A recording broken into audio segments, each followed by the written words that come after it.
ఈ పుంగనూరు నియోజకవర్గంలోనే కాదు, ఈరోజు చిత్తూరు జిల్లాలో ఇంకొక విషయం కూడా చేయాల్సింది. ఈ పదవులు కావాలంటే ఎంతసేపు పెద్దిరెడ్డి ఇట్లా అని మాట్లాడి ఏదో షో కొట్టే వాళ్ళకే ఈరోజు తెలుగుదేశంలో పదవులు వచ్చే పరిస్థితి అన్నీ కూడా చూస్తూ ఉన్నాము. ఈరోజు మాకు ఒక ఇన్ఛార్జ్ ఇచ్చారు, మొన్న ఎలక్షన్లో పోటీ చేసిన చల్లాబాబు అనే వ్యక్తి. ఆయన 89 నుంచి చూస్తూ ఉన్నాం. 89 నుంచి అధికారంలో చాలాసార్లు మేము అధికారంలో ఉన్నాము, వాళ్ళ పార్టీ అధికారంలో ఉన్నింది.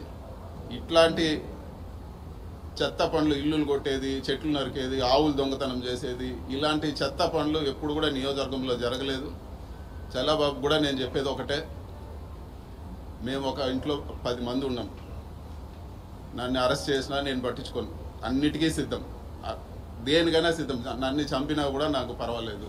మా ఇంట్లో లేకపోతే మా తమ్ముడు వస్తారు, మా అమ్మ వస్తారు, ఎవరో ఒక వస్తారు. ఖచ్చితంగా మేము రాజకీయాల్లో ఉంటాం, ప్రజలకు కాన్స్టిట్యున్సీలో నియోజకవర్గంలో ఖచ్చితంగా నిలబడతాం. నీ పరిస్థితి నువ్వు ఆలోచించుకో. చంద్రబాబు ట్రాప్లో పడద్దు. నువ్వు చేసింది ఏంటి? పోలీసుల పైన గొడవ చేసి నువ్వు జైలు పోయినావు. అంత మాత్రాన ఈరోజు అందరిపైన కక్షపట్టి పోలీసులు ఆ రోజు కూడా ఏంటి, కళ్ళు పోయే విధంగా బళ్ళు కాల్చి ఓపెన్గా పోలీసుల పైన గొడవ చేస్తున్నారు. వైఎస్ఆర్సీపీ వాళ్ళు ఎప్పుడు కూడా పుంగనూరు నియోజకవర్గంలో ఏ గొడవ చేయలేదు, ఎక్కడ అవ్వలేదు. ఇట్లాంటివి చంద్రబాబు ట్రాప్లో పడి నువ్వు చేసుకోవాలంటే నీ ఇష్టం అని చెప్పి కూడా నేను తెలియజేస్తా ఉన్నాను.